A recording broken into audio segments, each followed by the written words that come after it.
नमस्ते।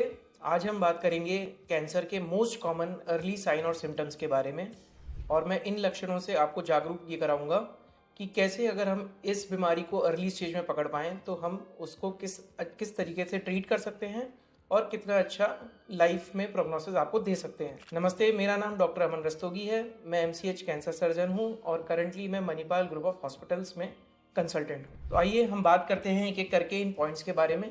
सबसे इम्पॉर्टेंट चीज़ है जो मैं आपको बोलना चाहूँगा कि इन लक्षणों से हमेशा आपको ये नहीं सोचना है कि हमें कैंसर ही है।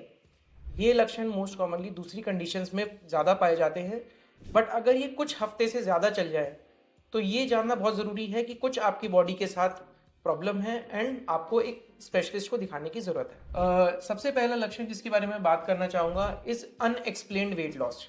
अनएक्सप्लेन्ड वेट लॉस क्या होता है कि आप वजन कम करने की कोशिश नहीं करते हुए भी अगर आप अपने शरीर का 10% वजन 3 महीने में कम कर लेते हैं तो वो एक लक्षण होता है कि कहीं ना कहीं शरीर में ऐसी बीमारी है जिस कारण से आपको भूख नहीं लग रही है या फिर शरीर जो है उस खाने को पचा नहीं पा रहा है। तो ये सब लक्षण होते हैं स्टमक कैंसर के, अंतड़ियों के कैंसर के और पैंक्रियाज के कैंसर के आदि और भी अदर कैंसर्स में ये सारी प्रॉब्लम पाई जाती है। वहीं हम बात करेंगे दूसरे लक्षण की जिसमें हम बोलते हैं थकान रहना। शरीर में थकान रहना एक नॉर्मल स्वभाव है। आप काम करके आते हैं, एज के अनुसार होता है, कभी मन नहीं है तो उसके कारण भी हो सकता है। बट अगर ये थकान आपको डेली रहे, डेली आपको ऐसा महसूस होता है कि आपके शरीर में ताकत नहीं है डेली एक्टिविटीज़ करने की, तो ये भी एक लक्षण है कि बॉडी में कहीं ना कहीं ऐसी एक्टिविटीज़ चल रही हैं जो बॉडी की एनर्जी को एक जगह खींच रही हैं और जिस कारण से आपका बॉडी जो है फुल ऑफ एनर्जी नहीं रह पाता है। तो this is a very common thing जो हम देखते हैं ब्लड कैंसर्स के अंदर।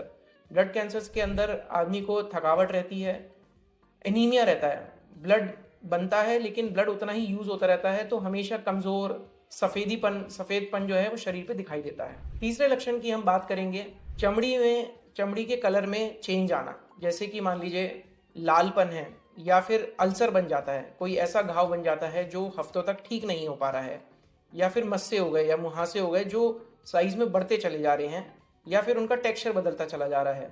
ऐसे केसेस में हमें जो है हमेशा एक बेनिफिट ऑफ डाउट रखना चाहिए और हमें हमेशा अपने एक स्पेशलिस्ट को कंसल्ट करना चाहिए इस चीज़ को लेकर कि कहीं ये स्किन कैंसर की तरफ तो नहीं जा रहे।